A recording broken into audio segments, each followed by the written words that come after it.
पहले आध्यात्म फिर विज्ञान, चूँकि आध्यात्म से विज्ञान जन्म लिया, न कि विज्ञान से आध्यात्म जन्म लिया है। दवा खाइए, लेकिन दुआ की भी ज़रूरत है। ऑपरेशन थिएटर में डॉक्टर लेके जाता है मरीज को, लास्ट में कहता है कि अब ऊपर वाले पे विश्वास रखिए। मेरा मानना है कि जब ऊपर वाले पे ही विश्वास मुझे रखना है, तो शुरुआत से क्यों ना रखूं मैं। अगर वास्तु के अनुकूल वो चीज़ें नहीं होगा, तो वहाँ आप जाएंगे, शांति नहीं आपको मिल पाएगा। तो वास्तु का हमारे जीवन में उतना ही संबंध है जितना हमारे जीवन में श्वास का संबंध है।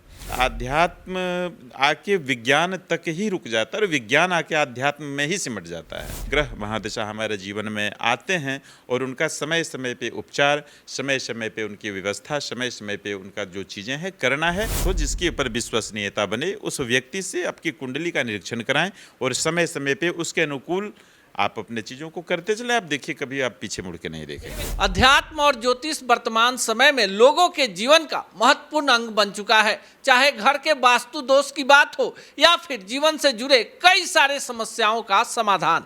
इसी विषय को लेकर आज हमारे साथ स्टूडियो में बातचीत करने के लिए देश के ख्याति प्राप्त ज्योतिषाचार्य और वास्तु के जानकार आचार्य रुपेश पाठक जी हैं, जो मनमानस ज्योतिष केंद्र के माध्यम से देश और प्रदेश के कई सारे अहम विषयों पर अपनी राय दे चुके हैं और इनकी भविष्यवाणियां भी सच हो चुकी है, जिसमें नवी मुंबई एयरपोर्ट के वास्तुशास्त्र को देखने के साथ ही साथ समय समय पर प्रदेश और देश के होने वाले चुनावों पर भी इनकी सटीक टिप्पणी 100% सच होती है। कई सारे सवाल हैं जो आज इनसे जानेंगे। सबसे पहले स्वागत।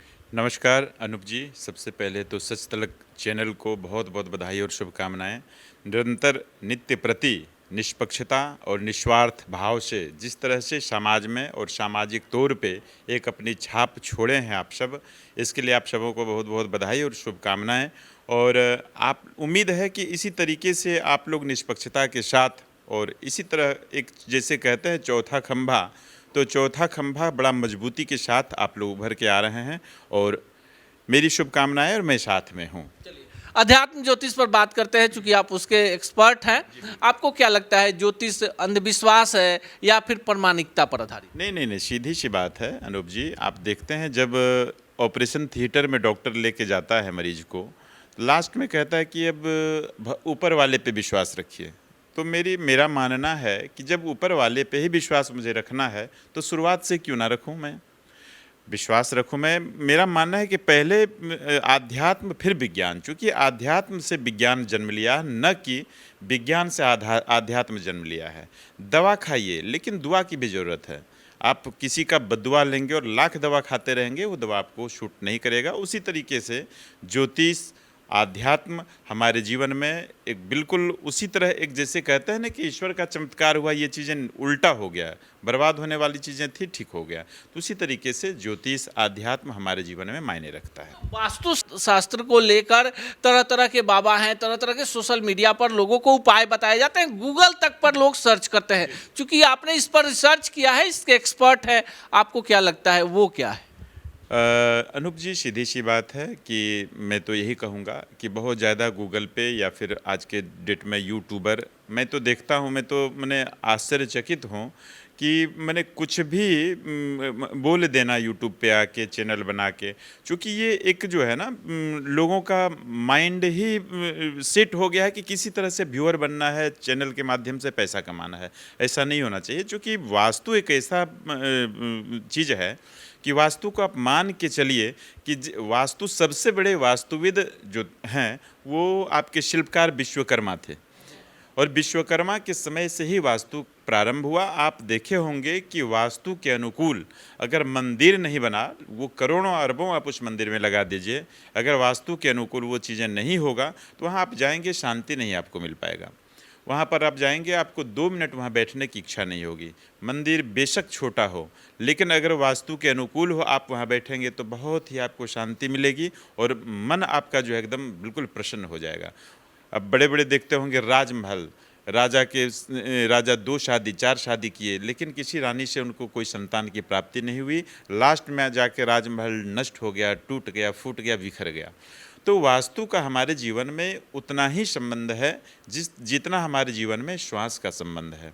तो जिस तरीके से हम लोग कपड़े को धो के उसको इस्त्री करके पहनते हैं तो आत्मसंतुष्टि मिलती है, उसी तरीके से वास्तु हमारे जीवन में है। मेरा तो मानना है कि हर कोई बिल्कुल छोटा सा हो, घर हो या मकान हो, वास्तु के अनुकूल बनाए और जीवन भर वो बिल्कुल आनंद से अपने जीवन को व्यतीत करें। अच्छा, एक बड़ा, चूंकि आप कई सारे अहम विषयों पर आपने भविष्यवाणी की और कहीं ना कहीं वो 100% सटीक साबित हो गई।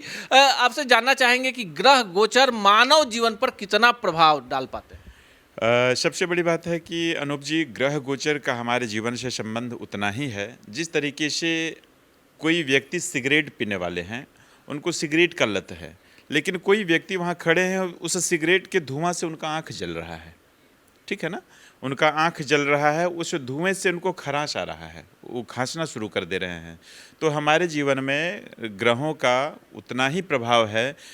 शायद कुछ ग्रह ऐसे होते हैं कि हमारे वो सपोर्टिव हैं, लेकिन वो आपके सपोर्ट नहीं करेंगे, आपके लिए वो नेगेटिव चीज़ें पैदा करेंगे। तो मेरा मानना है कि ग्रहों के अनुकूल, ग्रहों के को देखते हुए किसके महादशा में, किसकी अंतर्दशा में, किसकी सूक्ष्म अंतर्दशा में, किसके प्रत्यंतर दशा में कौन से ग्रह बैठे हुए हैं, किसको शत्रु के भाव से देख रहे हैं, किसको मैत्री के भाव से देख रहे हैं, वो सारी चीज़ों को देख के, ये बहुत छोटा विषय नहीं है। ये चीज़ें जो है बिल्कुल आप यही मान के चलिए आप कि आध्यात्म आके विज्ञान तक ही रुक जाता है और विज्ञान आके आध्यात्म में ही सिमट जाता है। तो वैज्ञानिक तौर तरीके से अगर आप देखें तो ये फल है, ये गणना है, ये एक गणित है। तो आप वहीं आके रुकेंगे तो वही हमारे जीवन में ग्रह महादशा उतना ही प्रभाव डालता है। जिस तरीके से आप छतरी लगा के अगर वर्षा में आप चलेंगे तो आप भीगेंगे नहीं, बट आपके छतरी लगाने से वर्षा नहीं रुक सकती है।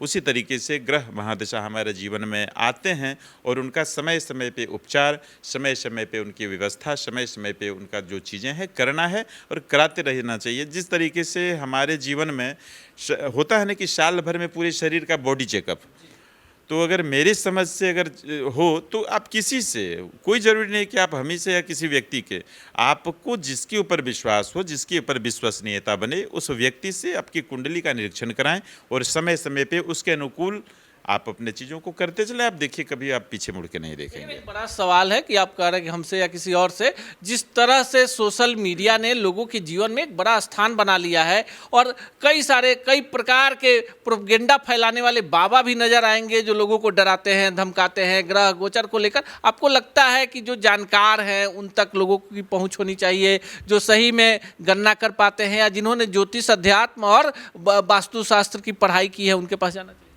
अनूप जी, सबसे बड़ी बात है ना कि आज की डेट में मैं देख रहा हूँ कि जो दिखता है वो बिकता है। आप लाख जानकार रहिए, आप अगर मार्केट में नहीं हैं, आपको 10 लोग नहीं जानते हैं तो आप छिपे रह जाएंगे।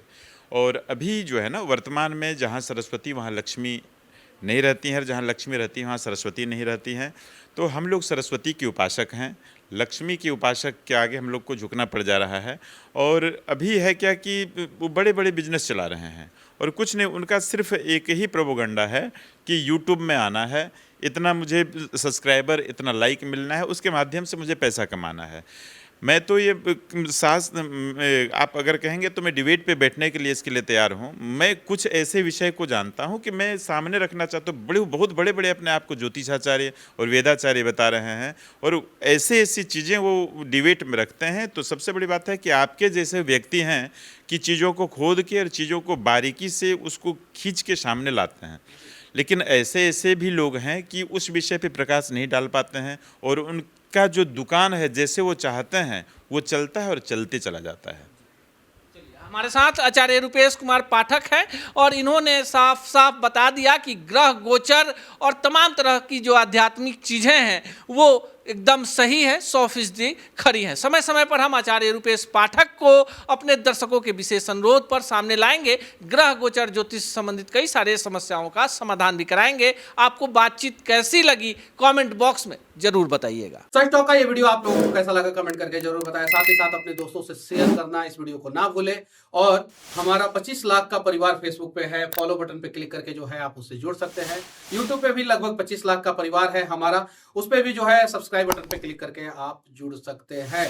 साथ ही साथ इंस्टाग्राम और ट्विटर पे भी जो है आप फॉलो करना ना भूलें, तब जाके जो है आपको वीडियो का नोटिफिकेशन सबसे पहले मिलेगा। जय हिंद।